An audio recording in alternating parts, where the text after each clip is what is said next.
Make the Map. Make the Map is the main game to play with the Borders cards, and the aim of the game is to play all of the cards from your hand. And during play, you will build up a map of Europe on your table, and you need a fair amount of space to play. Probably enough space to fit roughly 10 cards by 10 cards. And if there's not enough space on your table, then feel free to play on the floor. Okay, first thing we do is shuffle the cards. And we deal 5 cards to each player. Split the remaining cards roughly in 2 to create 2 draw piles. These are face down, so the countryside is face down, and the back of the cards is showing. So you're either going to see the flag or the Borders logo on the back of each card in the draw pile. Whenever a player needs to draw a card, they can choose which pile to draw from. So if a player needs to draw a card, they can choose to draw from draw pile 1 or draw pile 2. Okay, every player looks at their hand and they try and find the country card with the most named borders on it. They then count the number of border names and call out that number. So for example, if I have Poland in my hand, there are 1, 2, 3, 4, 5, 6, 7, 8 named borders around the card, which are Baltic Sea, Russia, Lithuania, Ukraine, Belarus, Czechia, Slovakia, and Germany. So I call out 8. And the second player, let's say the card they have with the most borders in the hand is Austria. They look at the card and 1, 2, 3, 4, 5, 6, 7, 8. They also have 8.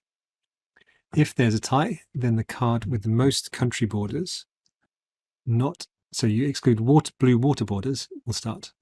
In this case, Poland has the Baltic Sea. Austria has no water borders, so Austria is the card that you use to start the game. If it's still tied after looking at which has the most land borders, then the youngest player can start. The card with the most borders is played to the table as the first card for the game, and that starts the map. Play then proceeds clockwise. On their turn, each player has 3 choices. They can either discard a card from their hand and draw 2 cards, one from each of their draw piles. If they do that, they cannot then play any cards this turn. Their second choice is to just draw a card from one of the draw piles. In this case, they can choose which pile to use, and they draw and put that card in their hand. They can then play cards as normal if they're able to from the remaining cards in their hand. So it includes the card they drew. Their third choice on the turn is just to play 1 or more cards onto the map. Note that every player must do at least one of these things on their turn. If they cannot play any of their cards to the map, then they must either discard and draw 2, or draw 1 card.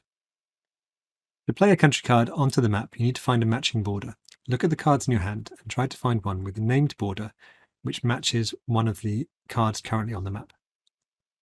For example, if Austria is in the map and I have Italy in my hand, the top edge of the Italy card says Austria, which is northern edge, and so I can play the Italy card below the Austria card because Italy border says Austria, and so I can play it against Austria.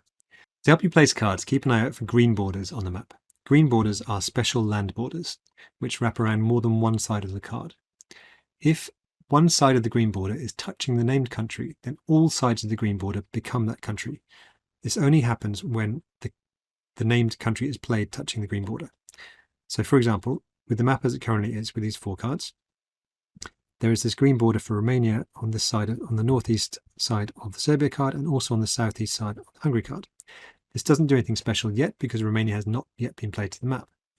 However, if I play the Romania card next to Serbia, this green border then becomes Romania, and then this green border also becomes Romania because it's touching this one.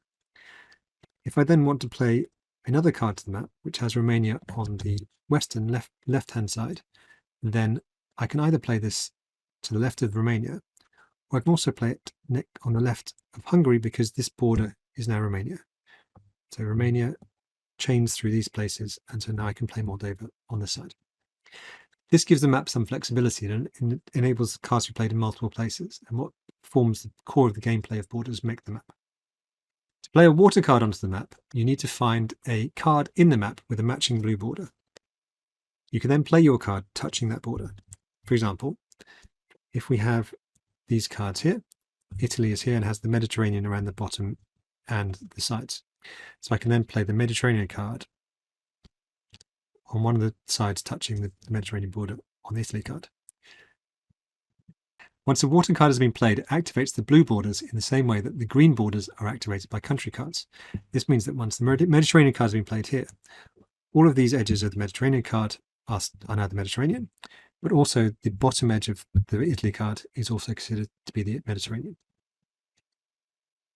This means that if you have a card in your hand like Greece, you can then play Greece here because this is the Mediterranean Sea and it touches the Mediterranean.